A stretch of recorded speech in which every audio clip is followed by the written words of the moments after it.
संग शिव जी के दर्शन करादा, संग शिव जी के दर्शन करादा। सुनाए यार देव घरवा घुमादा, संग शिव जी के दर्शन करादा। संग चलल जाई बोला मिलबा कवन बजरिया में। आजमगढ़ से कांवर उठा के चले के देवघर नगरिया में। आजमगढ़ से कांवर उठा के चले के देवघर नगरिया में। चले के देवघर नगरिया में। आजमगढ़ से कांवर उठा के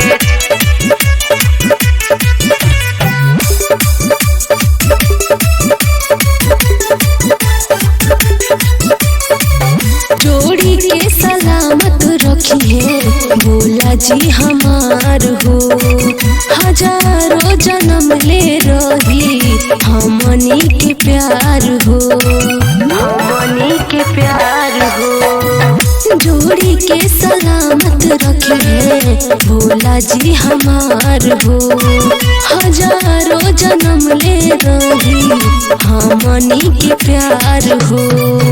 रोतिया से रहिहा गोरी तू तो यार हो। भोरे से चलल जाई भोला के दुआर हो। पैदल पैदल चलल जाई निकलागी हो जोरिया में। आजमगढ़ से कांवर उठा के चले के देवघर नगरिया में। आजमगढ़ से कांवर उठा के चले के देवघर नगरिया में। चले के देवघर नगरिया में। Music by Mohan Yadav.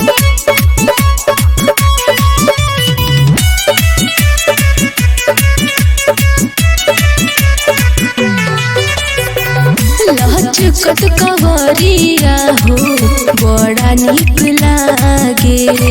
Bhola के दुआरिया पर किस्मत जागे, किस्मत जागे।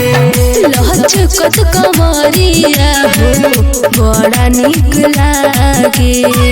भोला के दुआरिया पर किस्मत जागे। तोहरो ही सरधा अब की पुराइब। तोहके लेके गोरी हम बाबा धाम जाई।